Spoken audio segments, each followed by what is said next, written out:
ಬಂಧುಗಳೇ ನಮಸ್ಕಾರ, ಹೇಗಿದ್ರಿ ನೀವೆಲ್ಲರೂ? ನಾನು ಸುಬ್ರಹ್ಮಣ್ಯ ಎಸ್ ಹಂಡಿಗೆ. ಬಂಧುಗಳೇ, ಈ ಬಾರಿಯ ರಾಜ್ಯ ಬಜೆಟ್ನ ಬಗ್ಗೆ ಸಹಜವಾಗಿ ಜನರಿಗೊಂದು ಕುತೂಹಲ ಇತ್ತು. ಕಾರಣ, ಒಂದು ಕಡೆ ಗ್ಯಾರಂಟಿ ಯೋಜನೆಗಳು, ಆ ಗ್ಯಾರಂಟಿ ಯೋಜನೆಗೆ ಹೆಚ್ಚು ಕಡಿಮೆ 50,000 ಕೋಟಿಯ ಆಸುಪಾಸು ಹಣ ಬೇಕಾಗುತ್ತೆ.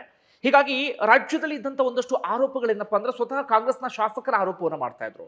ನಮಗೆ ಸರಿಯಾದ ರೀತಿಯಲ್ಲಿ ಅನುದಾನ ಕೊಡ್ತಾ ಇಲ್ಲ, ಹೀಗಾಗಿ ನಾವು ಕ್ಷೇತ್ರಕ್ಕೂ ಹೋಗೋದಕ್ಕೆ ಸಾಧ್ಯ ಆಗ್ತಾ ಇಲ್ಲ, ಜನ ನಮಗೆ ಉಗಿತಾ ಇದ್ದಾರೆ, ಯಾವುದೇ ಅಭಿವೃದ್ಧಿ ಯೋಜನೆಗಳಿಗೆ ಹಣವನ್ನ ವಿನಿಯೋಗಿಸೋಕೆ ಸಾಧ್ಯ ಆಗ್ತಿಲ್ಲ ಇರುವಂತ ಮಾತನ್ನು ಅವರು ಹೇಳ್ತಾ ಇದ್ರು.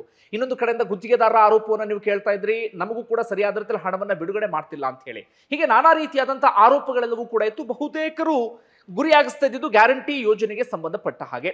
ಹೀಗಾಗಿಯೇ ಕುತೂಹಲ ಇತ್ತು, ಈ ಬಾರಿ ಬಜೆಟ್ ಯಾವ ರೀತಿಯಾಗಿ ಇರುತ್ತೆ, ಯಾವ್ಯಾವ ಇಲಾಖೆಗೆ ಯಾವ್ಯಾವ ರೀತಿಯಲ್ಲಿ ಹಣವನ್ನ ವಿನಿಯೋಗವನ್ನ ಮಾಡಲಾಗುತ್ತೆ, ಹೊಸ ಜನಪ್ರಿಯ ಯೋಜನೆಗಳನ್ನೇನಾದ್ರೂ ಘೋಷಣೆಯನ್ನ ಮಾಡಲಾಗುತ್ತಾ ಅಂತ ಹೇಳಿ. ಅಂತಿಮವಾಗಿ ನಿನ್ನೆ ಸಿಎಂ ಸಿದ್ದರಾಮಯ್ಯನವರು ತಮ್ಮ ದಾಖಲೆಯ 17ನೇ ಬಜೆಟ್ ಅನ್ನ ಮಂಡನೆ ಮಾಡಿದ್ರು.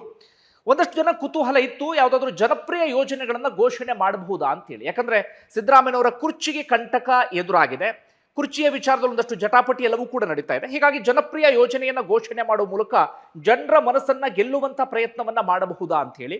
ಆದ್ರೆ ಜನಪ್ರಿಯ ಯೋಜನೆಯನ್ನ ಘೋಷಣೆ ಮಾಡುವಂತ ಸ್ಥಿತಿಯಲ್ಲಿ ಇರಲಿಲ್ಲ. ಇದರ ನಡುವೆ ಇದೀಗ ಜನಪ್ರಿಯ ಯೋಜನೆಗಳನ್ನ ಘೋಷಣೆ ಮಾಡಿಲ್ಲ. ಅದೆಲ್ಲವನ್ನು ಕೂಡ ನಾನು ವಿವರವಾಗಿ ಹೇಳ್ತಾ ಹೋಗ್ತೀನಿ. ಅದಕ್ಕೂ ಮುನ್ನ ನೀವೆಲ್ಲರೂ ಕೂಡ ಗಮನಿಸಲೇಬೇಕಾಗಿರುವಂತಹ ಒಂದು ವಿಚಾರ ಇದೆ. ಇದು ತೀರಾ ಅನಿವಾರ್ಯ ವಿಚಾರ ಇತ್ತೀಚಿನ ಸಂದರ್ಭದಲ್ಲಿ. ಹೀಗಾಗಿ ನಾನು ನಿಮಗೆ ಇಂಥದ್ದೊಂದು ಸಲಹೆಯನ್ನ ಕೊಡ್ತಾ ಇದ್ದೀನಿ, ಅದನ್ನೊಮ್ಮೆ ಗಮನಿಸಿ. ಬಂಧುಗಳೇ, ಬಜೆಟ್ನಲ್ಲಿ ಆರೋಗ್ಯ ಕ್ಷೇತ್ರಕ್ಕೆ ಅದೇನೇ ಘೋಷಣೆ ಮಾಡಿದ್ರು ಕೂಡ ಇವತ್ತು ಹಾಸ್ಪಿಟಲ್ಗಳಲ್ಲಿ ಟ್ರೀಟ್ಮೆಂಟ್ ತಗೊಳ್ಳೋದು ಅಷ್ಟು ಸುಲಭ ಅಲ್ವೇ ಅಲ್ಲ. ಲಕ್ಷದಿಂದ ಕೋಟಿವರೆಗೆ ಖರ್ಚು ಮಾಡಬೇಕಾದಂಥ ಸ್ಥಿತಿ ಇದೆ. ಈ ಟೈಮ್ನಲ್ಲಿ ನಮ್ಮನ್ನ ಕಾಪಾಡೋದು ಹೆಲ್ತ್ ಇನ್ಶೂರೆನ್ಸ್ ಮಾತ್ರ. ಈಗಿನ ಕಾಲಘಟ್ಟದಲ್ಲಂತೂ ಇದು ತೀರಾ ತೀರಾ ಅನಿವಾರ್ಯ. ಆರೋಗ್ಯ ಯಾವಾಗ ಬೇಕಾದ್ರೂ ನಿಮಗೆ ಕೈ ಕೊಡ್ಬೋದು. ಹೇಳಿ ಕೇಳಿ ಆರೋಗ್ಯ ಸಮಸ್ಯೆ ಉಂಟಾಗಲ್ಲ. ಯಾವುದನ್ನ ಡಿಲೇ ಮಾಡಿದ್ರೂ ಕೂಡ ನೀವು ಟ್ರೀಟ್ಮೆಂಟ್ ಅನ್ನ ಡಿಲೇ ಮಾಡೋಕೆ ಸಾಧ್ಯವೇ ಇಲ್ಲ.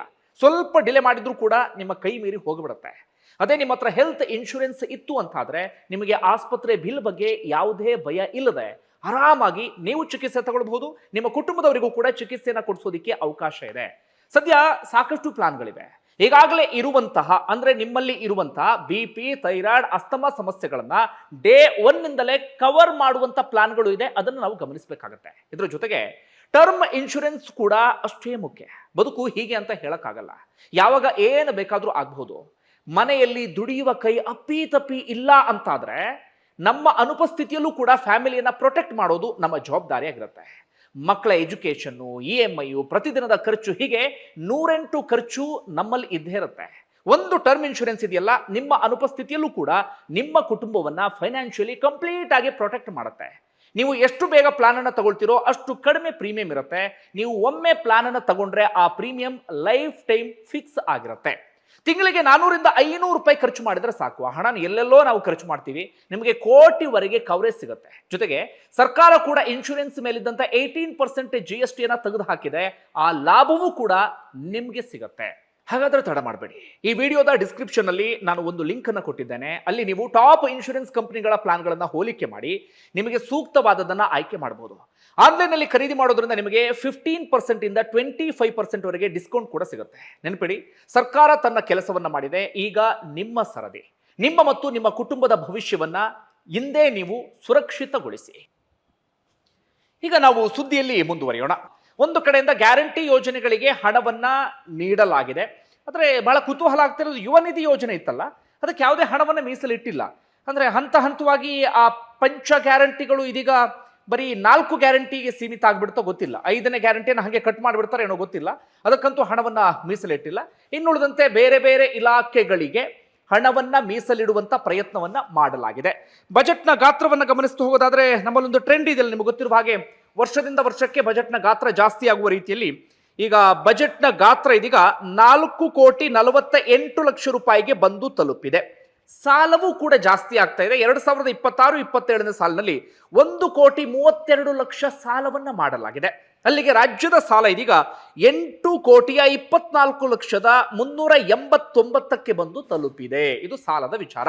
ಇನ್ನುಳಿದಂತೆ ತೆರಿಗೆ ಬಗ್ಗೆ ಕುತೂಹಲ ಇತ್ತು. ಯಾವುದಾದ್ರೂ ಹೊಸ ತೆರಿಗೆನೇನಾದ್ರೂ ಹಾಕಲಾಗುತ್ತಾ ಅಂತ ಹೇಳಿ, ಜನರ ಮೇಲೆ ಇನ್ನಷ್ಟು ಭಾರವನ್ನ ಜಾಸ್ತಿ ಮಾಡಲಾಗುತ್ತಾ ಅಂತ ಹೇಳಿ. ಸಾಲದ ಭಾರವನ್ನ ಜಾಸ್ತಿ ಮಾಡಲಾಗಿದೆ, ಆದರೆ ತೆರಿಗೆ ಅಂತದೇನು ಕೂಡ ವಿಧಿಸಿಲ್ಲ. ಸಹಜವಾಗಿ ತೆರಿಗೆ ಅಂದಾಗ ನೆನಪಾಗೋದು ಅಬಕಾರಿ ಇಲಾಖೆ. ಈ ಬಾರಿಯೂ ಕೂಡ ಅದು ಕಂಟಿನ್ಯೂ ಆಗಿದೆ. ನನಗೆ ಗಮನ ಸೆಳೆದಂತ ವಿಚಾರ ಅಂದ್ರೆ ಬೇರೆ ಬೇರೆ ಇಲಾಖೆಯ ಹಣ ವಿನಿಯೋಗ ನೀವೆಲ್ಲರೂ ಕೂಡ ಗಮನಿಸ್ತಾನೆ ಇದ್ದೀರಿ ಬೇರೆ ಬೇರೆ ಕಡೆಗಳಲ್ಲಿ. ಒಂದು ಈ ಜೆನ್ಜಿ ಕ್ರಾಂತಿ ಅಥವಾ ಜೆನ್ಜಿ ಪ್ರತಿಭಟನೆ ನಾವು ಗಮನಿಸಿದ್ವಲ್ಲ, ಆ ಕಾರಣಕ್ಕಾಗಿ ಇದೀಗ ಈ ಸರ್ತಿ ಅಂದ್ರೆ 30 ದಿನಗಳ ಒಳಗಾಗಿ 56,437 ಹುದ್ದೆಯ ಭರ್ತಿಯ ಭರವಸೆಯನ್ನ ನೀಡಲಾಗಿದೆ. ಅದು ಕೂಡ ಬಜೆಟ್ ಮೂಲಕ ನೀಡಿರುವಂತಹ ಭರವಸೆ ಇದು. ಹಾಗೆ ಮುಂದೆ 32,000 ಹುದ್ದೆಗಳನ್ನ ಭರ್ತಿ ಮಾಡಿಕೊಳ್ಳುವಂತ ಭರವಸೆಯನ್ನ ನೀಡಲಾಗಿದೆ. ಹೀಗಾಗಿ ಸುದೀರ್ಘವಾದಂಥ ಪ್ರತಿಭಟನೆ ನಡೀತಾ ಇತ್ತು. ರಾಜ್ಯ ಸರ್ಕಾರ ನಾನಾ ನೆಪವನ್ನ ಹೇಳಿಕೊಂಡು ಅದನ್ನು ಹಾಗೆ ನಿಲ್ಲಿಸಿತ್ತು. ಈ ಬಾರಿ ಅಂಥದ್ದೇನಾದರೂ ಆಗಬಹುದು ಎನ್ನುವಂತ ನಿರೀಕ್ಷೆಯನ್ನ ಇಡಲಾಗಿದೆ. ಇನ್ನುಳಿದಂತೆ ಮೈಸೂರನ್ನ 2ನೇ IT ಸಿಟಿಯಾಗಿ ಘೋಷಣೆಯನ್ನ ಮಾಡಲಾಗಿದೆ. ಸಿದ್ದರಾಮಯ್ಯನವರ ತವರೂರು, ಅಲ್ಲಿಗೂ ಕೂಡ ಭರಪೂರ ಯೋಜನೆಗಳನ್ನ ಘೋಷಣೆ ಮಾಡಲಾಗಿದೆ. ಅದರ ಜೊತೆಗೆ ಬಜೆಟ್ನ ಉದ್ದಕ್ಕೂ ಕೂಡ AI ನ ಜಪವನ್ನ ಮಾಡಲಾಗಿದೆ. ಜಪವನ್ನ ಮಾಡಲೇಬೇಕಾದಂಥ ಅನಿವಾರ್ಯತೆಯೂ ಕೂಡ ಇತ್ತು, ಯಾಕಂದ್ರೆ ನಾವು ಅಪ್ಡೇಟ್ ಆಗಲೇಬೇಕಾಗಿತ್ತು. ಇನ್ನುಳಿದಂತೆ ಬಜೆಟ್ನ ಬೇರೆ ಬೇರೆ ವಿಚಾರಗಳನ್ನು ನೀವು ಗಮನಿಸ್ತಾ ಇದ್ರಿ. ನಾನು ಈಗ ಹೇಳೋದಕ್ಕೆ ಹೊರಟಿರೋದು ಈ ಪರ್ಟಿಕ್ಯುಲರ್ ಆಗಿ ವಿಡಿಯೋದಲ್ಲಿ ಆರಂಭದಲ್ಲಿ ಒಂದಷ್ಟು ಪೀಠಿಕೆಯನ್ನು ಹಾಕಿದೆ ಅಷ್ಟೇ. ಅದು ಸೋಷಿಯಲ್ ಮೀಡಿಯಾ ಬ್ಯಾನ್ಗೆ ಸಂಬಂಧಪಟ್ಟ ಹಾಗೆ. ಬಂಧುಗಳೇ, ನಾನೇ ಸಾಕಷ್ಟು ವಿಡಿಯೋಗಳನ್ನ ಮಾಡಿದ್ದೆ ಮಕ್ಕಳಿಗೆ ಸಂಬಂಧಪಟ್ಟ ಹಾಗೆ. ಸೋಷಿಯಲ್ ಮೀಡಿಯಾದಿಂದ ಮಕ್ಕಳು ಹೇಗೆಲ್ಲ ಪ್ರಭಾವಕ್ಕೆ ಒಳಗಾಗ್ತಿದ್ದಾರೆ ಅಂತ. ನನಗೆ ತೀರಾ ಆತಂಕ ಆಗ್ತಿದ್ದಂಥ ಸಂಗತಿ ಏನಪ್ಪಾ ಅಂದ್ರೆ, ಈ ಹಿಂದಿನ ಮಕ್ಕಳಿಗೆ ಅಂದ್ರೆ 90s ಕಿಡ್ಸ್ ಅಂತ ಏನು ಕರಿತೀವಿ, ಅಥವಾ ನಮ್ಮ ಜನರೇಷನ್ ಏನಿತ್ತು, ನಮಗೆ ಇಂಥದ್ದು ಯಾವುದೇ ಪ್ರಭಾವಕ್ಕೆ ಒಳಗಾಗೋದಕ್ಕೆ ಹೆಚ್ಚಿನ ಅವಕಾಶಗಳು ಇರಲಿಲ್ಲ. ಆಗ ನಾವು ಟಿವಿ ನೋಡಿದ್ದೇ ತಡವಾಗಿ ಅಂತಹ ಸಂದರ್ಭ ಇತ್ತು. ಆದರೆ ಈಗ ಹಾಗಿಲ್ಲ. ನೀವು ಜಸ್ಟ್ ಇನ್ಸ್ಟಾಗ್ರಾಮ್ ಅನ್ನು ಓಪನ್ ಮಾಡಿ ನೋಡಿ. ಇನ್ಸ್ಟಾಗ್ರಾಮ್ ಹೇಗಾಗ್ಬಿಟ್ಟಿದೆ ಅಂದ್ರೆ, ಚೆನ್ನಾಗಿ ಬಳಸ್ಕೊಳ್ಳುವಂಥವ್ರಿಗೆ ಒಳ್ಳೆ ವೇದಿಕೆ ಅದು. ಆದರೆ ಒಂದಷ್ಟು ಸಂದರ್ಭದಲ್ಲಿ ನೋಡುವಾಗ ನನಗೆ ಅನ್ಸೋದು ಒಂದು ರೀತಿಯಲ್ಲಿ ಅದು ಕಸದ ಬುಟ್ಟಿ ಇದ್ದ ರೀತಿಯಲ್ಲಿ ಅಂತ ಹೇಳಿ ಏನೇನೋ ಏನೇನೋ ಏನೇನೋ ತಂದು ತುಂಬಿಟ್ಬಿಟ್ಟಿರ್ತಾರೆ. ಅದ್ರ ಅಲ್ಗಾರಿಥಮ್ ಹೆಂಗೆ ವರ್ಕ್ ಆಗುತ್ತೆ ಅಂತಂದ್ರೆ, ನೀವು ಅಪ್ಪಿ ತಪ್ಪಿ ಮಕ್ಕಳೇನಾದರೂ ಈ ಅಡಲ್ಟ್ ಕಂಟೆಂಟ್ಗೆ ಸಂಬಂಧಪಟ್ಟಾಗ ಒಂದು ವಿಡಿಯೋವನ್ನು ಸರ್ಚ್ ಮಾಡಿದ್ರು ಅಂತ ಇಟ್ಕೊಳ್ಳಿ. ನಮ್ಮಲ್ಲಿ ಆ ರೀತಿಯಾದಂಥ ಕಂಟೆಂಟ್ ಮಾಡುವಂಥವ್ರು ನಮ್ಮ ಕರ್ನಾಟಕದಲ್ಲೂ ಕೂಡ ಇದ್ದಾರೆ, ನಿಮಗೆ ಗೊತ್ತಿರುವಂಥ ವಿಚಾರ. ನಾನು ಬಿಡ್ಸ್ ಹೇಳೋದಕ್ಕೆ ಕಷ್ಟ ಆಗುತ್ತೆ. ಹೆಣ್ಣುಮಕ್ಕಳ ಅರೆಬರೆ ಡ್ರೆಸ್ಸು, ಇನ್ನು ಏನೇನೋ ಕಂಟೆಂಟ್ಗಳು ಬರುತ್ತೆ. ಎಷ್ಟೋ ಹೆಣ್ಮಕ್ಳು ಹೇಗೆ ಅಂದ್ಕೊಂಡು ಬಿಟ್ಟಿದ್ದಾರೆ ಅಂದರೆ, ಹೀಗೆ ಹೇಳೋ ತಪ್ಪಾಗುತ್ತೆ ಅನ್ಸುತ್ತೆ, ಬಟ್ ವಾಸ್ತವ ವಿಚಾರ. ಎಷ್ಟೋ ಹೆಣ್ಮಕ್ಳು ಹೇಗೆ ಅಂದ್ಕೊಂಡಿದ್ದಾರೆ ಅಂದರೆ, ಒಂದಷ್ಟು ಹೆಣ್ಣು ಮಕ್ಕಳು ತಮಗಿರುವಂಥ ಪ್ರತಿಭೆಯನ್ನ ತೋರಿಸಿ ಫಾಲೋವರ್ಸ್ಗಳ ಸಂಖ್ಯೆಯನ್ನು ಮಾಡ್ಕೊಳ್ತಾ ಇದ್ದಾರೆ, ಅಥವಾ ಇನ್ಸ್ಟಾಗ್ರಾಮ್ನಲ್ಲಿ ಫೇಮಸ್ ಆಗ್ತಿದ್ದಾರೆ. ಅದು ಇನ್ನೊಂದಷ್ಟು ಹೆಣ್ಣು ಮಕ್ಕಳು ತಮ್ಮ ದೇಹವನ್ನೇ ತೋರಿಸಿ ಫಾಲೋವರ್ಸ್ಗಳ ಸಂಖ್ಯೆ ಜಾಸ್ತಿ ಮಾಡ್ತಿದ್ದಾರೆ, ಅಥವಾ ತಮ್ಮ ದೇಹವನ್ನೇ ಕಂಟೆಂಟ್ ಆಗಿ ಬಳಸಿಕೊಳ್ತಾ ಇದ್ದಾರೆ. ಅಪ್ಪಿ ತಪ್ಪಿ ಮಕ್ಕಳು ಅಂತ ಒಂದು ಕಂಟೆಂಟ್ ಅನ್ನ ಸರ್ಚ್ ಮಾಡಿದ್ರು ಅಂತಾದ್ರೆ, ಇನ್ಸ್ಟಾಗ್ರಾಮ್ನ ಅಲ್ಗಾರಿಥಮ್ ಹೆಂಗ್ ವರ್ಕ್ ಆಗುತ್ತಂದ್ರೆ, ಪದೇ ಪದೇ ಪದೇ ಪದೇ ಸ್ಕ್ರಾಲ್ ಮಾಡಿದಷ್ಟು ನಮಗೆ ಬರೀ ಅದೇ ಕಂಟೆಂಟ್ ಅನ್ನ ತೋರಿಸೋದಕ್ಕೆ ಶುರು ಮಾಡ್ಕೊಳ್ಳುತ್ತೆ. ಬರೀ ಅಂತಹ ವಿಡಿಯೋಗಳು, ಅಂತಹ ರೀಲ್ಸ್ ಅನ್ನ ನೋಡುವಂತಹ ಮಕ್ಕಳ ಮನಸ್ಸು ಓದಿನ ಕಡೆಗೆ ಹೋಗುತ್ತಾ? ಸಾಧ್ಯವೇ ಇಲ್ಲ. ಅದು ಇದ್ದಂತ ಆತಂಕ. ಈಗ ಬಜೆಟ್ನ ವಿಚಾರಕ್ಕೆ ಬರೋಣ. ಬಜೆಟ್ನಲ್ಲಿ ಎಲ್ಲರೂ ಕೂಡ ನಿರೀಕ್ಷೆ ಮಾಡಿದ್ರು ಇಂಥೊಂದು ನಿರ್ಧಾರವನ್ನು ತೆಗೆದುಕೊಳ್ಳಬಹುದು ಅಂತ ಹೇಳಿ. ಅದೇ ಪ್ರಕಾರವಾಗಿ ಇದೀಗ ರಾಜ್ಯ ಸರ್ಕಾರ ಬಜೆಟ್ನಲ್ಲಿ ಒಂದು ಘೋಷಣೆಯನ್ನ ಮಾಡಿದೆ. 16 ವರ್ಷದ ಮಕ್ಕಳಿಗೆ ಸೋಷಿಯಲ್ ಮೀಡಿಯಾವನ್ನ ಬ್ಯಾನ್ ಮಾಡಲಾಗ್ತಾ ಇದೆ. ಯಾರು ಗೊಂದಲಕ್ಕೊಳಗಾಗಬೇಡಿ, ಇದು ಮೊಬೈಲ್ ಬ್ಯಾನ್ ಅಲ್ಲ, ಸೋಷಿಯಲ್ ಮೀಡಿಯಾ ಬ್ಯಾನ್. ಆರಂಭದಲ್ಲೇ ಒಂದು ವಿಚಾರವನ್ನು ಪ್ರಸ್ತಾಪ ಮಾಡ್ತೀನಿ. ತುಂಬಾ ಜನರಿಗೆ ಅನಿಸಬಹುದು, ಈಗ AI ಕಾಲ ಇದು ಡಿಜಿಟಲ್ ಕಾಲ ಇದು, ಇಂತಹ ಸಂದರ್ಭದಲ್ಲಿ ಸೋಷಿಯಲ್ ಮೀಡಿಯಾವನ್ನ ಬ್ಯಾನ್ ಮಾಡಬೇಕಾಗಿತ್ತಾ? ಸೋಷಿಯಲ್ ಮೀಡಿಯಾದಿಂದ ಮಕ್ಕಳು ತಿಳ್ಕೊಳ್ಳೋದು ಸಾಕಷ್ಟಿದೆ, ಸೋಷಿಯಲ್ ಮೀಡಿಯಾದಿಂದ ಮಕ್ಕಳು ಉದ್ಧಾರ ಆಗೋದು ಕೂಡ ಸಾಕಷ್ಟಿದೆ ಅಂತ ಹೇಳಿ. ಆದರೆ ತೀರಾ ಅನಿವಾರ್ಯ. ನಾವೇನೋ ಮಕ್ಕಳು ಅದರಿಂದ ಕಲ್ತ್ಕೋಬೇಕು ಹಾಗೆ ಹೀಗೆ ಅಂತ ಅಂದ್ಕೊಳ್ಳೋಕೆ ಹೋಗ್ಬಿಟ್ರೆ ಮಕ್ಕಳು ಕಲಿಯೋದಿಲ್ಲ. ಮಕ್ಕಳು ಹಾದಿ ತಪ್ಪುವಂತ ಸಾಧ್ಯತೆಗಳು ಜಾಸ್ತಿ ಇರುತ್ತೆ. ಸೋಷಿಯಲ್ ಮೀಡಿಯಾ ಬ್ಯಾನ್ ಅಂದ್ರೆ ಅದು ಏನು ಅಂತ ಎಕ್ಸ್ಪ್ಲೇನ್ ಮಾಡ್ತೀನಿ ನಾನು ನಿಮಗೆ. ಸೋಷಿಯಲ್ ಮೀಡಿಯಾ ಬ್ಯಾನ್ ಅಂದ್ರೆ ಎಲ್ಲಾ ಆಪ್ಗಳನ್ನು ಕೂಡ ಬ್ಯಾನ್ ಮಾಡ್ತಾ ಇಲ್ಲ. ನಿಮಗೆ ಶೈಕ್ಷಣಿಕ ಉದ್ದೇಶಕ್ಕೋಸ್ಕರ ಯೂಟ್ಯೂಬ್ ಅನ್ನ ಆರಾಮಾಗಿ ಮಕ್ಕಳು ಬಳಸಬಹುದು. ಮಕ್ಕಳು ಫೋನ್ ಅನ್ನ ಬಳಸಬಹುದು. ಫೋನ್ಗೆ ಇದೀಗ ಬ್ಯಾನ್ ಅಂತ ಹೇಳಿಲ್ಲ, ಫೋನ್ ಅನ್ನ ಮಕ್ಕಳು ಆರಾಮಾಗಿ ಬಳಸಬಹುದು. ಆದ್ರೆ ಒಂದಷ್ಟು ಸೋಷಿಯಲ್ ಮೀಡಿಯಾ ಆಪ್ಗಳನ್ನ ಇದೀಗ ಮಕ್ಕಳಿಗೆ ಬ್ಯಾನ್ ಮಾಡಲಾಗ್ತಿದೆ. ಯಾವುದಾದ್ರು ಉದಾಹರಣೆಗೆ ಫೇಸ್ಬುಕ್ ನಿಂದ ಮಕ್ಕಳು ತೀರಾ ಕಲಿಯೋದು ನನ್ನ ಪ್ರಕಾರ ಅಂಥದ್ದೇನು ಕೂಡ ಇಲ್ಲ.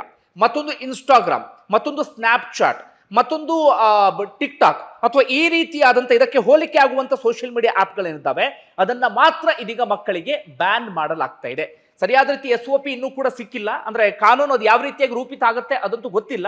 ಆದ್ರೆ ಒಂದಷ್ಟು ಸುಳಿವುಗಳು ಮಾತ್ರ ಸಿಗ್ತಾ ಇದೆ. ಹೇಗೆ ಅದನ್ನ ಬ್ಯಾನ್ ಮಾಡೋದಕ್ಕೆ ಸಾಧ್ಯ ಆಗುತ್ತೆ, ಅದನ್ನ ಬ್ಯಾನ್ ಮಾಡೋದಕ್ಕೆ ಸಾಧ್ಯ ಇದೆಯಾ, ಅದನ್ನ ನಾವಿಲ್ಲಿ ಗಮನಿಸ್ತಾ ಹೋಗೋಣ. ಒಂದು ವೇಳೆ ಇತ್ತೀಚೆಗೆ ಆಸ್ಟ್ರೇಲಿಯಾದಲ್ಲೂ ಕೂಡ ಅಂಥ ನಿರ್ಧಾರವನ್ನು ತೆಗೆದುಕೊಳ್ಳಲಾಗಿದೆ. ಅಷ್ಟು ಮಾತ್ರ ಅಲ್ಲ, ನಮ್ಮ ಆಂಧ್ರ ಪ್ರದೇಶದಲ್ಲೂ ಕೂಡ 13 ವರ್ಷದ ಒಳಗಿನ ಮಕ್ಕಳಿಗೆ ಸೋಷಿಯಲ್ ಮೀಡಿಯಾವನ್ನ ಬ್ಯಾನ್ ಮಾಡಲಾಗಿದೆ. ಆಸ್ಟ್ರೇಲಿಯಾದ ಕಾನೂನು ಹೇಗಿದೆ ಅನ್ನೋದನ್ನ ಹೇಳ್ತಾ ಹೋಗ್ತೀನಿ ಕೇಳಿ. ಅಲ್ಲೂ ಕೂಡ ಅಷ್ಟೇ, ಈ ವಾಟ್ಸಪ್ ಬಳಕೆಗೆ ಅಲ್ಲಿ ನಿರ್ಬಂಧ ಇಲ್ಲ, ಯೂಟ್ಯೂಬ್ ಬಳಕೆಗೆ ಅಲ್ಲಿ ನಿರ್ಬಂಧ ಇಲ್ಲ. ಇನ್ನುಳಿದಂತ ಸೋಷಿಯಲ್ ಮೀಡಿಯಾ ಆಪ್ಗಳಿಗೆ ಅಲ್ಲೂ ಕೂಡ ನಿರ್ಬಂಧವನ್ನು ಹೇರಲಾಗಿದೆ. ಹೇಗೆ ಆ ಕಾನೂನು ಅಂದ್ರೆ, ನನ್ನ ಪ್ರಕಾರ ನಮ್ಮಲ್ಲೂ ಕೂಡ ಹಾಗೆ ಇರಬಹುದು ಅಂತ ನಾನು ಭಾವಿಸ್ತೀನಿ. ಅಲ್ಲಿರುವಂತ ಕಾನೂನು ಹೇಗಪ್ಪ ಅಂದ್ರೆ, ಮಕ್ಕಳಿಗೆ ಇನ್ಸ್ಟಾಗ್ರಾಮ್ನಲ್ಲಿ ಅಂದ್ರೆ 16 ವರ್ಷದ ಮಕ್ಕಳಿಗೆ ಇನ್ಸ್ಟಾಗ್ರಾಮ್ನಲ್ಲಿ ತಮ್ಮ ಖಾತೆಯನ್ನ ಓಪನ್ ಮಾಡೋದಕ್ಕೆ ಸಾಧ್ಯ ಆಗೋದಿಲ್ಲ. ಫೇಸ್ಬುಕ್ನಲ್ಲೂ ತಮ್ಮ ಖಾತೆಯನ್ನ ಓಪನ್ ಮಾಡೋದಕ್ಕೆ ಸಾಧ್ಯ ಆಗೋದಿಲ್ಲ.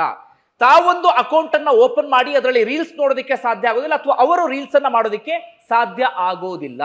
ಹೇಗೆ ಅಂದರೆ, ಲಾಗಿನ್ ಆಗುವಂತ ಸಂದರ್ಭದಲ್ಲಿ ಅವರ ಆಧಾರ್ ಕಾರ್ಡ್ ಅನ್ನ ಕೇಳಲಾಗುತ್ತೆ, ಅಥವಾ ಅಲ್ಲಿ ಐಡೆಂಟಿಫಿಕೇಶನ್ಗೆ ಏನ್ ಕಾರ್ಡ್ ಇದೆ ಅದನ್ನ ಕೇಳಲಾಗುತ್ತೆ, ಅಥವಾ ಇನ್ನಿತರೆ ಗುರುತಿನ ಚೀಟಿಯನ್ನ ಕೇಳಲಾಗುತ್ತೆ.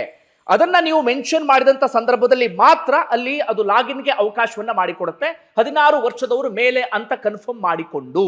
ಇದನ್ನ ಅಲ್ಲಿರುವಂತಹ ಸೋಷಿಯಲ್ ಮೀಡಿಯಾ ಕಂಪನಿಗಳಿದ್ದಾವಲ್ಲ ಅವುಗಳ ಜೊತೆಗೆ ಆಸ್ಟ್ರೇಲಿಯಾ ಸರ್ಕಾರ ಮಾತುಕತೆ ಎಲ್ಲವನ್ನು ಕೂಡ ನಡೆಸಿದೆ ಅದಕ್ಕೆ ಸಂಬಂಧಪಟ್ಟ ಹಾಗೆ.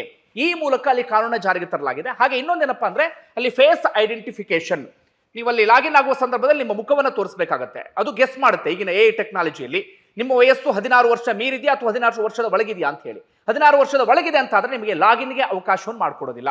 ಸಹಜವಾಗಿ ಆಧಾರ್ ಕಾರ್ಡ್ ಅಥವಾ ಐಡೆಂಟಿ ಕಾರ್ಡ್ ಅಂದಾಗ ಪ್ರತಿಯೊಬ್ಬರು ಕೂಡ ಲಾಗಿನ್ ಸಂದರ್ಭದಲ್ಲಿ ಅದನ್ನು ಬಳಸಲೇಬೇಕಾಗುತ್ತೆ. ಆಗ ಖಾಸಗಿತನಕ್ಕೆ ಧಕ್ಕೆ, ನಮ್ಮ ಡೇಟಾವನ್ನ ಕದಿಬಹುದು, ಇಂಥ ಒಂದಷ್ಟು ಆತಂಕಗಳೆಲ್ಲವೂ ಕೂಡ ಸಹಜವಾಗಿರುತ್ತೆ.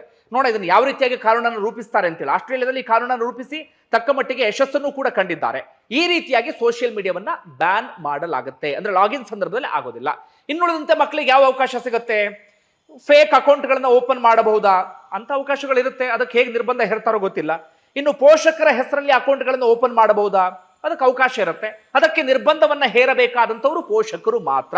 ಪೋಷಕರು ಅದಕ್ಕೆ ಸಂಬಂಧಪಟ್ಟ ಹಾಗೆ ಒಂದು ಅವೇರ್ನೆಸ್ ಅನ್ನ ತೆಗೆದುಕೊಳ್ಳಬೇಕು, ಅಥವಾ ಅವರಲ್ಲೇ ಒಂದು ಜಾಗೃತಿ ಇರಬೇಕು, ಮಕ್ಕಳಿಗೆ ನಾವು ಇದು ಮಾಡಬಾರ್ದು ಎನ್ನುವಂತ ರೀತಿಯಲ್ಲಿ. ಹೀಗಾಗಿ ಅದು ಪೋಷಕರಿಗೆ ಬಿಟ್ಟಂತ ವಿಚಾರ. ಪೋಷಕರ ಐಡಿಯ ಮೂಲಕ ಲಾಗಿನ್ ಆಗೋದಕ್ಕೆ ಅವಕಾಶ ಇರುತ್ತೆ, ಆದ್ರೆ ಮಕ್ಕಳು ತಮ್ಮ ಐಡಿಯ ಮೂಲಕ ಲಾಗಿನ್ ಆಗೋದಕ್ಕೆ ಯಾವುದೇ ಕಾರಣಕ್ಕೂ ಅವಕಾಶ ಇರೋದಿಲ್ಲ. ಇದರಿಂದ ಪ್ರಯೋಜನ ಇದೆಯಾ ಅಂತ ನಾವು ಗಮನಿಸ್ತಾ ಹೋಗೋದಾದ್ರೆ, ನನ್ನ ಪ್ರಕಾರ 100ಕ್ಕೆ 100ರಷ್ಟು ಬಹಳ ದೊಡ್ಡ ಮಟ್ಟಿಗೆ ಪ್ರಯೋಜನ ಇದೆ. ಇತ್ತೀಚೆಗಂತೂ ಫೇಸ್ಬುಕ್ನಲ್ಲಿ ಬರುವಂತಹ ಕಂಟೆಂಟ್ಗಳಿಂದ ಎರಡು ರೀತಿಯಲ್ಲಿ ಮಕ್ಕಳು ಇದಾಗ್ತಾ ಇದ್ರು. ಒಂದು, ಅಲ್ಲಿ ಧರ್ಮಗಳ ವಿಚಾರಕ್ಕೆ ಬರುವಂತಹ ಕಂಟೆಂಟ್ಗಳು, ಧರ್ಮಗಳ ನಡುವೆ ಬೆಂಕಿ ಹಚ್ಚುವಂತಹ ಕಂಟೆಂಟ್ಗಳು, ಅಥವಾ ಅದಕ್ಕೆ ಸಂಬಂಧಪಟ್ಟ ಹಾಗೆ ಸುಳ್ಳಾಗಿರುವಂತಹ ಒಂದಷ್ಟು ವಿಡಿಯೋಗಳು, ಸುಳ್ಳಾಗಿರುವಂತಹ ಕಂಟೆಂಟ್ಗಳು ಮಕ್ಕಳ ತಲೆಯನ್ನು ಚಿಕ್ಕ ವಯಸ್ಸಿನಲ್ಲೇ ಕಂಪ್ಲೀಟ್ ಆಗಿ ಪೊಲ್ಯೂಟ್ ಮಾಡಿ ಹಾಕ್ತಾ ಇತ್ತು. ಮಕ್ಕಳು ಬರೀ ಅದೇ ವಿಚಾರಕ್ಕೆ ಸಂಬಂಧಪಟ್ಟ ಹಾಗೆ ಯೋಚನೆ ಮಾಡುವಂಥ ಪರಿಸ್ಥಿತಿಯನ್ನ ನಿರ್ಮಾಣ ಮಾಡಿಬಿಡ್ತಾ ಇತ್ತು. ಇದು ಒಂದು. ಮತ್ತೊಂದು, ಈ ಅಡಲ್ಟ್ ಕಂಟೆಂಟ್ಗಳು. ಇತ್ತೀಚೆಗೆ ನೀವು ಗಮನಿಸಿದ್ರಿ ಅಂದ್ರೆ ಎಂತೆಂಥ ಕಂಟೆಂಟ್ಗಳು ಇರುತ್ತೆ ಅಂತ ಹೇಳಿ. ಇದರಿಂದ ಮಕ್ಕಳು ವಿಪರೀತವಾಗಿ ಪ್ರಭಾವಿತರಾಗ್ಬಿಡ್ತಾ ಇದ್ರು. ಇನ್ನೊಂದು, ಕ್ರೈಮ್ ಆಧಾರಿತ ಕಂಟೆಂಟ್ಗಳು. ಇತ್ತೀಚೆಗೆ ಎಂತೆಂಥ ಘಟನೆಗಳನ್ನು ನೋಡ್ತಾ ಇದ್ವಿ ಅಂದ್ರೆ, 9ನೇ ಕ್ಲಾಸ್ ಹುಡುಗ ಹೋಗಿ ಚುಚ್ಚಿಬಿಟ್ನಂತೆ, 10ನೇ ಕ್ಲಾಸ್ ಹುಡುಗ ಹೋಗಿ ಚುಚ್ಚಿಬಿಟ್ನಂತೆ, ಅಥವಾ 10ನೇ ಕ್ಲಾಸ್ ಹುಡುಗ ಹೋಗಿಬಿಟ್ಟು ಯಾವುದೋ ಹುಡುಗಿಗೆ ಚುಡಾಯಿಸ್ಬಿಟ್ನಂತೆ, ಇನ್ನೇನೋ ರೇಗಿಸ್ಬಿಟ್ನಂತೆ, ಗುಂಪು ಕಟ್ಕೊಂಡು ಗಲಾಟೆ ಮಾಡಿಬಿಟ್ನಂತೆ ಅಂತ ಹೇಳಿ. ಇದಕ್ಕೆ ಸಿನಿಮಾ ವೆಬ್ ಸೀರೀಸ್ಗಳಿಂದ ಎಷ್ಟು ಪ್ರಭಾವಿತರಾಗ್ತಿದ್ರು, ಅದಕ್ಕಿಂತ ಹೆಚ್ಚು ಪ್ರಭಾವಿತರಾಗ್ತಿದ್ದು ಅವರಿಗೆ ಆರಾಮಾಗಿ ಸಿಗುವಂತ ಫೋನ್ನ ಮೂಲಕ, ಫೋನ್ನಲ್ಲಿ ಇದ್ದಂಥ ಸೋಷಿಯಲ್ ಮೀಡಿಯಾ ಮೂಲಕ, ಸೋಷಿಯಲ್ ಮೀಡಿಯಾದಲ್ಲಿ ಬರ್ತಾ ಇದ್ದಂಥ ಕಂಟೆಂಟ್ಗಳ ಮೂಲಕ ಹೀಗಾಗ್ತಾ ಇದ್ರು. ತುಂಬಾ ಜನಕ್ಕೆ ಅನ್ಸ್ಬೋದು, ಮಕ್ಕಳ ಪ್ರತಿಭೆಯನ್ನ ಇದರಲ್ಲಿ ಕಿತ್ಕೊಳ್ಳೋದಾಗತ್ತೆ. ಅಂದ್ರೆ ಮಕ್ಕಳಿಗೆ ಯಾವುದೋ ಹಾಡು ಹೇಳಕ್ ಬರ್ತಾ ಇತ್ತು, ಡ್ಯಾನ್ಸ್ ಮಾಡಕ್ ಬರ್ತಾ ಇತ್ತು, ಇನ್ನೇನೋ ಅವರಲ್ಲಿ ಎಕ್ಸ್ಟ್ರಾ ಇದಿತ್ತು, ಏನೋ ಟ್ಯಾಲೆಂಟ್ ಇತ್ತು, ಅದನ್ನ ಅವರು ತೋರಿಸ್ಕೊಳ್ಳೋಕೆ ಒಂದು ಒಳ್ಳೆ ವೇದಿಕೆ ಆಗಿತ್ತು ಸೋಷಿಯಲ್ ಮೀಡಿಯಾ, ಹಾಗೆ ಹೀಗೆ ಅಂತೇಳಿ. ಈಗಲೂ ಇದೆ. ಯೂಟ್ಯೂಬ್ ಅನ್ನು ಆರಾಮಾಗಿ ಬಳಸ್ಕೊಳ್ಬಹುದು, ಅಥವಾ ಬೇರೆ ಒಂದಷ್ಟು ವೇದಿಕೆಗಳನ್ನು ಬಳಸ್ಕೊಳ್ಳೋಕೆ ಅವಕಾಶ ಇದೆ. ನಮ್ಗೆ ತುಂಬಾ ಜನಕ್ಕೆ ಅನ್ಸುತ್ತೆ ಟ್ಯಾಲೆಂಟ್ ಅನ್ನು ತೋರಿಸೋದಕ್ಕಿದ್ದಂಥ ವೇದಿಕೆ ಹೌದು, ಆದ್ರೆ ಆ ವೇದಿಕೆಯಿಂದ ಮಿಸ್ಯೂಸ್ ಆಗ್ತಾ ಇದ್ದಿದೆ ಜಾಸ್ತಿ. ಮಕ್ಕಳು ಸದಾಕಾಲ ಅದ್ರ ಕಡೆಗೆ ಯೋಚನೆ ಮಾಡುವಂಥ ಪರಿಸ್ಥಿತಿ ಇತ್ತು, ಅದರಲ್ಲೇ ಮುಳುಗಿ ಹೋಗುವಂಥ ಪರಿಸ್ಥಿತಿ ಇತ್ತು. ಎಷ್ಟೋ ಪೋಷಕರಿಗೆ ಆತಂಕ ಆಗ್ತಾ ಇತ್ತು. ಏನಂದ್ರೆ ಮಕ್ಕಳು ಆರಾಮಾಗಿ ಅಕೌಂಟ್ ಅನ್ನು ಎಲ್ಲ ಬೇಕಾದ್ರೂ ಓಪನ್ ಮಾಡ್ಕೊಳ್ತಾ ಇದ್ರು, ಆರಾಮಾಗಿ ಅದರಲ್ಲಿ ಏನು ಬೇಕು ಎಲ್ಲವನ್ನೂ ಕೂಡ ಮಾಡ್ತಾ ಇದ್ರು. ಈಗಲೂ ಕೂಡ ಅವಕಾಶ ಇದೆ. ಮಕ್ಕಳ ಟ್ಯಾಲೆಂಟ್ ಅನ್ನು ತೋರಿಸ್ಬೇಕಾ, ಪೋಷಕರ ಅಕೌಂಟ್ ಇರುತ್ತೆ, ಪೋಷಕರು ಆರಾಮಾಗಿ ಮಕ್ಕಳಿಗೆ ಸಂಬಂಧಪಟ್ಟಂತ ವಿಡಿಯೋಗಳನ್ನ ಅದರಲ್ಲಿ ಅಪ್ಲೋಡ್ ಮಾಡಬಹುದು. ಇನ್ನು ಇದು ಟೆಕ್ನಿಕಲಿ ಸಾಧ್ಯವಾ ಅಂತ ಗಮನಿಸ್ತಾ ಹೋಗೋದಾದ್ರೆ, ಟೆಕ್ನಿಕಲಿ ಸಾಕಷ್ಟು ಸವಾಲಿದೆ ನಿರ್ಬಂಧ ಇರೋದಕ್ಕೆ. ಯಾಕಂದ್ರೆ ಸೋಷಿಯಲ್ ಮೀಡಿಯಾ, ಫೇಸ್ಬುಕ್, ವಾಟ್ಸಪ್ ನಮ್ಮದೇ ಆ್ಯಪ್ ಅಂತ ಆಗಿದ್ರೆ ನಾವು ಅದನ್ನ ಆರಾಮಾಗಿ ಕಂಟ್ರೋಲ್ ಮಾಡಬಹುದಿತ್ತು. ಆದರೆ ಇದು ನಮ್ಮ ಆ್ಯಪ್ಗಳು ಅಲ್ಲ. ಇನ್ನು ಪರ್ಟಿಕ್ಯುಲರ್ ಆಗಿ ನಮ್ಮ ದೇಶದ ವಿಚಾರಕ್ಕೆ ಬರೋದಾದ್ರೆ, ಡಿಜಿಟಲ್ ಅಂತ ಬಂದಾಗ ಅದನ್ನು ಕಾನೂನನ್ನು ರೂಪಿಸೋದು ಕೇಂದ್ರ ಸರ್ಕಾರ. ಹೀಗಾಗಿ ನಮ್ಮ ರಾಜ್ಯದಲ್ಲಿ ಮಾತ್ರ ಈ ಕಾನೂನು ರೂಪಿತ ಆಗಬೇಕು ಅಂತ ಆದ್ರೆ, ಅಂದ್ರೆ ಲಾಗಿನ್ ಆಗುವ ಸಂದರ್ಭದಲ್ಲಿ ಆಧಾರ್ ಕಾರ್ಡು, ಲಾಗಿನ್ ಆಗುವ ಸಂದರ್ಭದಲ್ಲಿ ID ಕಾರ್ಡ್ ಅನ್ನ ಕೇಳುತ್ತೆ ಅಂತ ಆದ್ರೆ, ನಮ್ಮ ರಾಜ್ಯ ಸರ್ಕಾರ ಕೇಂದ್ರದ ಬಳಿ ಅದಕ್ಕೆ ಸಂಬಂಧಪಟ್ಟ ಹಾಗೆ ಮನವಿಯನ್ನ ಮಾಡ್ಕೊಳ್ಬೇಕಾಗತ್ತೆ.